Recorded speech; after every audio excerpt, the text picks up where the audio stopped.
வணக்கம் ஃப்ரெண்ட்ஸ். இன்னைக்கு நம்மளுடைய சேனல்ல பார்க்குறது என்னன்னா ரோட் சைட் காளான் ரெசிபி தான். இப்போ இருக்கக்கூடிய லாக்டவுன் டைமில் இந்த காளான் ரெசிபியை வந்து கண்டிப்பாக நிறைய பேர் சாப்பிட்ருக்க முடியாது. அதை வீட்லேயே எப்படி தயார் பண்ணி சாப்பிட்லாம் அப்படிங்கிறத தெரிஞ்சுக்கலாம். மேலும் காளான் சாப்பிட்றதுனால என்ன மாதிரியான நற்பண்புகள் இருக்குது அப்படிங்கிறதையும் சேனலில் தெரிஞ்சுக்கலாம் வாங்க. காளானில் விட்டமின் சி, கே, டி மற்றும் ஜிங்க், தாமிரம், பொட்டாசியம், சோடியம், இந்த மாதிரி நிறைய சத்துக்கள் நிறைந்திருக்கு. பொட்டாசியத்தினுடைய அளவு அதிகமாக இருக்குது, சோடியத்தினுடைய அளவு வந்து பார்த்திங்கன்னா கம்மியாக இருக்குது. இது வந்து உடல் இருக்கக்கூடிய அதிகப்படியான கொழுப்புகளை வந்து கரைக்குதுன்னு தான் சொல்லலாம். அதுக்கப்புறம் உடல் வளர்ச்சிக்கு தேவையான அமினோ அமிலம் இந்த காளானில் நிறைய நிறைந்திருக்கு. இப்போ இருக்கக்கூடிய கொரோனா பிரச்சனையில் விட்டமின் டி குறைபாடு நிறைய கம்மியாக இருக்கிறவங்க இருக்காங்க அப்படின்னு சொல்லிட்டு டிவி நியூஸஸில் பார்த்துருப்பீங்க. ஆனால் விட்டமின் டி வந்து சத்து அதிகமாக வந்து நம்மளுக்கு வந்து எந்த ஒரு காய்கறிகள்லையும் கிடைப்பது கிடையாது. முட்டையினுடைய மஞ்சள் கரு இந்த மாதிரி இதில் தான் கிடைக்கும்.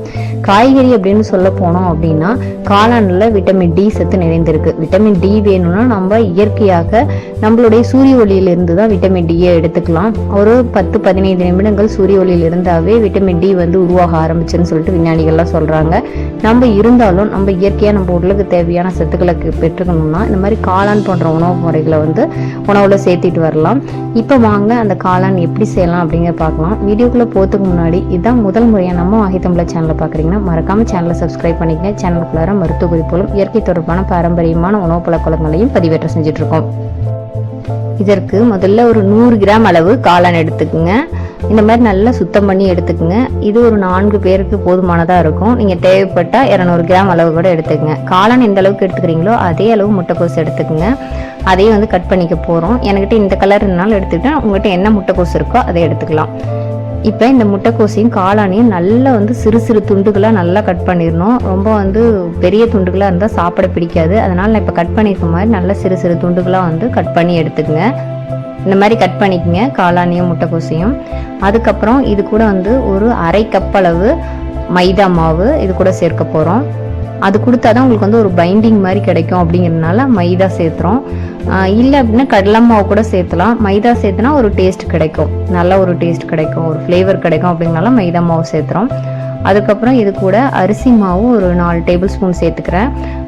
கார்ன்ஃப்ளவர் தான் சேர்த்துணும். கார்ன்ஃப்ளவர் இல்லாதனால அரிசி மாவு சேர்த்துறோம். எது வேணாலும் நீங்கள் உங்கள்கிட்ட எது இருக்க கார்ன்ஃப்ளவர் இருந்தால் கார்ன்ஃப்ளவர் சேர்த்திங்க. 2ல் எது வேணாலும் சேர்த்துக்கலாம். இப்போ வீட்டில் இருக்கக்கூடிய மிளகாய் பொடி என்ன நீங்கள் அரைச்சி வச்சுருக்கீங்களோ அது. அடுத்து கரம் மசாலா இருந்தாலும் சரி, இல்லை கறி மசால் தூள், ஏதோ மசால் தூள் எது வச்சுருக்கீங்களோ அதை மிக்ஸ் பண்ணிக்கோங்க. இந்த மாதிரி அது 2ஐயும் சேர்த்தாச்சு. அப்புறம் இந்த இதுக்கு தேவையான அளவு சிறிதளவு மட்டும் உப்பு போடுங்க, நிறைய போட வேண்டாம். இப்போ இதில் இருக்கக்கூடிய அந்த காளானையும் இது முட்டைக்கோசையும் வாஷ் பண்ணியிருக்கோம் இல்லைங்களா, அதில் இருக்கக்கூடிய அந்த தண்ணி பதமே போதுமானது. இதெல்லாம் நல்லா வந்து மிக்ஸ் பண்ணிக்கங்க. இந்த மிக்ஸ் பண்ணுறது வந்து எப்படி இருக்கும் அப்படின்னா கிட்டத்தட்ட ஒரு வடை பதத்துக்கு இருக்கிற மாதிரி. ஒருவேளை அதில் தண்ணி பத்தலை அப்படின்னா கொஞ்சமாக தண்ணி சேர்த்துங்க, ரொம்ப சேர்த்த வேண்டியதில்லை. ஒரு பக்கோடா போடுறதுக்கு என்ன மாதிரி பதம் இருக்குமோ அந்த அளவுக்கு நீங்கள் வந்து பிசைஞ்சு வச்சா போதும். பாருங்கள், கொஞ்சமாக நான் தண்ணி சேர்த்துட்டேன். தண்ணி சேர்த்துட்டு இந்த மாதிரி நல்லா பிசைஞ்சு எடுத்துக்குங்க. பாருங்கள், இந்த மாதிரி ஒரு வடை தட்டுற மாதிரியோ இல்லை பக்கோடா அப்படியே பொரிச்சு போடுவோம் இல்லைங்களா, அந்த மாதிரி பதத்துக்கு நான் ரெடி பண்ணி எடுத்துக்கிட்டேன். இப்போ நீங்கள் கடாயில் எண்ணெய் வச்சிடணும்.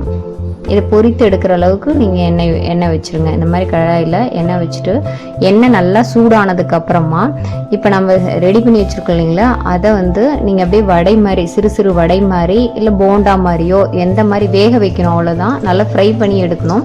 இந்த மாதிரி நீங்கள் வந்து சிறு சிறு இதுவாக வந்து தட்டி போடலாம். இல்லை அப்படின்னா ஒரு ஸ்பூனில் அள்ளி கூட அப்படியே ஊற்று விடலாம். பக்கோடா எப்படி போடுவீங்களோ அந்த மாதிரி கூட ஊற்று விடலாம். ஏன்னா பின்னாடி மறுபடியும் இதை பிச்சு தான் போட போகிறோம், அப்படியே போட போகிறது கிடையாது. அதனால் இந்த மாதிரி நல்லா வந்து வேக விடுங்க. வேக விட்டு திருப்பி போட்டு நல்லா வேக வச்சுருங்க. இதுவே உங்களுக்கு சாப்பிட்றதுக்கு ரொம்ப டேஸ்டியாக இருக்கும். எடுத்து ஒன்று சாப்பிட்டு பார்த்தீங்கன்னா அப்படியே காலி பண்ணிடுங்க, அந்தளவுக்கு டேஸ்டியாக இருக்கும். ஆனால் நம்ம ரோட் சைடில் கொடுக்குற மாதிரி ரெடி பண்ணோம்னா இன்னும் கொஞ்சம் சில ப்ரொசீஜர்ஸ்லாம் செய்ய வேண்டியதாக இருக்குது. இந்த மாதிரி நல்லா வந்து ப்ரௌன் கலரில் ஆனோடனையும் இந்த மாதிரி எடுத்து ரெடி பண்ணிடுங்க.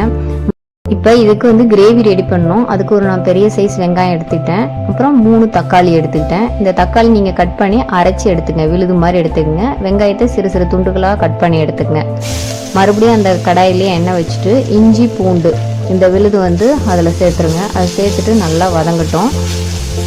வதங்கினதுக்கப்புறமா வெங்காயம் ஆஸ் யூஷுவலாக வெங்காயம் நான் சேர்த்துக்கிறேன். அரிஞ்சு வச்சுருக்கோம் இல்லைங்களா, அந்த வெங்காயத்தை நல்லா சேர்த்துருங்க. சேர்த்துட்டு பொன்னிறமாக வறுபடட்டும். அதுக்கப்புறம் நம்ம அரைச்சி வச்சுருக்கக்கூடிய தக்காளி விழுது நல்லா அரைச்சிருங்க. அரைச்சிட்டு இந்த மாதிரி அதில் சேர்த்துருங்க.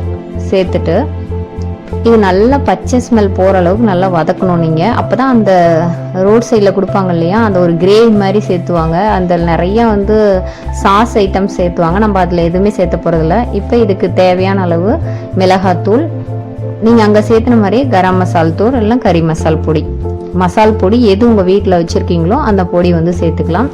சிறிதளவு வந்து மஞ்சள் பொடி, அப்புறம் இதுக்கு தேவையான அளவு உப்பு, இதெல்லாம் சேர்த்துட்டு நல்லா பச்சை ஸ்மெல் வர அளவுக்கு போகிற அளவுக்கு நல்லா வதக்குங்க. நம்ம எந்த ஒரு சாஸ் ஐட்டமும் சேர்த்த போகிறது கிடையாது. வீட்டில் என்ன பொருள் இருக்கோ அதை வச்சு தான் நம்ம செஞ்சிட்ருக்கோம். ஏன்னா அதில் ஏதாவது ஆர்டிஃபிஷியல் ஐட்டம்ஸ்லாம் சேர்த்துருப்பாங்க. அதனால் அதை எதுவுமே நம்ம சேர்த்த போகிறதில்ல. இந்த மாதிரி நல்லா வந்து பச்சை ஸ்மெல் போகிற அளவுக்கு வதக்கிடுங்க. தேவைப்பட்டால் ரொம்பலாம் தண்ணி சேர்த்த வேண்டாம், அதுலேயே உங்களுக்கு நல்லா வதங்கிடும். தேவைப்பட்டால் சும்மா ஒரு கொஞ்சமாக தண்ணி சேர்த்துட்டு நல்லா பச்சை ஸ்மெல் போகிற அளவுக்கு வதக்கிடுங்க. இந்த மாதிரி ஃபுல்லாக வதங்கினதுக்கு அப்புறமா இது கொஞ்சம் கெட்டித்தன்மை பண்ணுங்கிறதுக்காக கார்ன்ஃப்ளவர் இருக்கு இல்லைங்களா, அதை வந்து நீங்கள் கரைச்சிட்டு அதுக்குள்ளே ஊற்ற போகிறோம். ஊற்றுனதுக்கப்புறம் இப்போ பாருங்கள் இந்த மாதிரி இருக்குது. இப்போ கார்ன்ஃப்ளவர் வந்து இதில் இந்த அளவுக்கு தண்ணி பதத்தில் கரைச்சிட்டு அதில் சேர்த்துடலாம். ஒருவேளை கார்ன்ஃப்ளவர் இல்லை அப்படின்னா ஒன்றும் பிரச்சனை கிடையாது, விட்டுருங்க. கார்ன்ஃப்ளவர் சேர்த்திங்கன்னா இன்னும் கொஞ்சம் அந்த ஃபீல் வந்து கரெக்டாக கிடைக்கும். இப்போ இது போட்டுட்டு நல்லா ஒரு கொதி வந்தால் போதும். ஏற்கனவே நம்மளுக்கு வந்து பச்சை ஸ்மெல் போனதுனால அதை மறுபடியும் ரொம்ப நேரம் கொதிக்க வைக்கணும்னு அவசியம் கிடையாது. இப்போ ஒரு கொதி வந்ததுக்கு அப்புறமா நம்ம இது கூட என்ன சேர்த்து போடுறோம்னா, ரெடி பண்ணி வச்சுருக்கோம் இல்லைங்களா, அந்த காளான் ஃப்ரை பண்ணி வச்சுருக்கோம்ல, அதை இது கூட சேர்த்த போகிறோம். இப்போ நல்லா இந்த மாதிரி வதக்கிடுங்க. வதக்கி முடிச்சுட்டு ஃப்ரை பண்ணி வச்சுருக்கக்கூடிய அந்த காளான் வந்து உள்ளே சேர்த்துருங்க.